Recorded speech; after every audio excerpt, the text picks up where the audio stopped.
Welcome to This Explainer.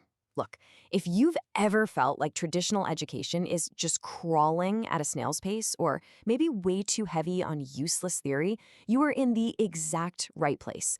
Today, we're doing a book review summary of Scott Young's phenomenal book, Ultralearning, and we're extracting a really clear, actionable blueprint from it. We are not just going to sit here and talk about abstract concepts. No, we're going to break down exactly how you can acquire hard, real-world skills faster than you ever thought possible. Okay, let's dive into this because this story is wild. Back in 2013, author Scott Young decided he wanted to learn Spanish. But instead of just downloading an app or, taking a casual evening class, he and a friend flew out to Spain with one brutal constraint: a strict no English rule. I mean, no phone calls back home in English, literally not a single word of English between the two of them, just Spanish. Now, he struggled immensely at first, obviously, but after 3 months, he was completely conversational. But here's the crazy part. He didn't stop there. He did this 3 more times in 3 different countries. Within just 12 months, Scott and his friend were fully conversing in Spanish, Portuguese, Mandarin, and Korean. What Scott did goes completely against what we're taught in school. There is a massive, stark contrast here. Standard learning, the kind we all grew up with, is usually teacher-led, right? It's this one-size-fits-all syllabus heavily weighted toward academic theory. You could easily spend 4 years in a standard engineering school environment and end up using, maybe 5% of what you actually learned once you enter the workforce? Ultralearning is the absolute opposite. It's entirely self-directed. It relies on intense immersion to build actual real-world skills. You aren't just dipping your toes in the water here. You're jumping straight into the deep end and forcing yourself to swim.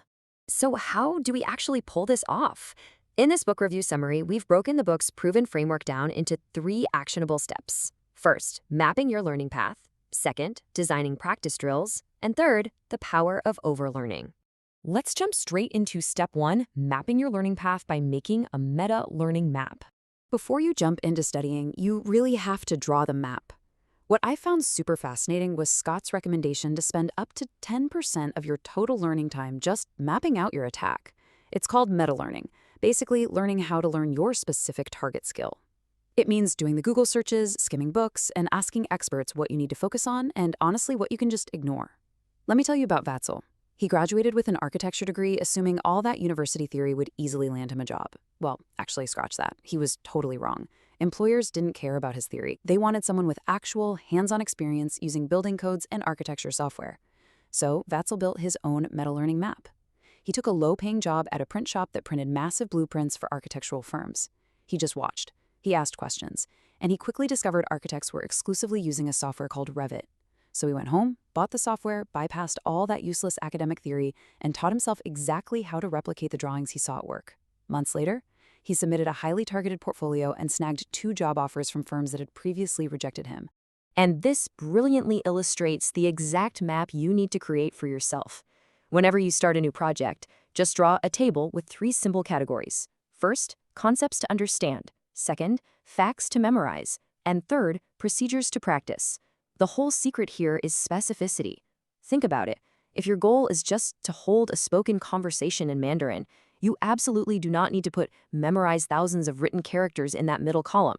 You just need to focus heavily on the third column, practicing the procedure of speaking with proper Mandarin tones. It's a simple framework, but it filters out all the noise and will literally save you hundreds of hours. Once you've got your map, we move to step 2, designing practice drills by isolating your critical subskills. To do this, you have to identify the select few items that are absolutely critical to your success, but are going to be incredibly challenging to learn.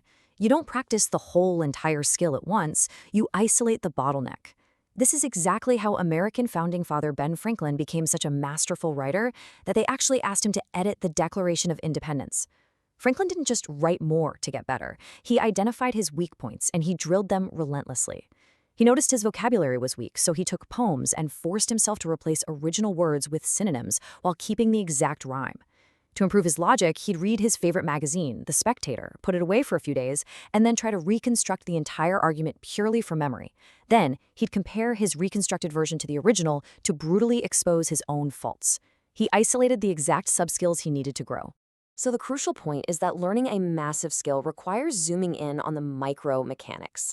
When Scott Young wanted to learn how to draw portraits, he realized getting the size and placement of facial features correct was his absolute biggest hurdle. So instead of drawing hundreds of full faces, he designed a specific drill. He rapidly sketched just eyes, just noses, and just mouths, over and over, overlaying them onto reference photos to instantly diagnose his errors. It's exactly like a bodybuilder who wants bigger arms. They don't just do full body workouts all day, they isolate the triceps with specific exercises, like dips. You've got to find your weak muscle and drill it. Now, let's hit our third and final step, the power of overlearning, which means going way beyond the requirements. This is where true mastery happens. It is the ultimate strategy to ensure that your new knowledge actually sticks when the pressure is on.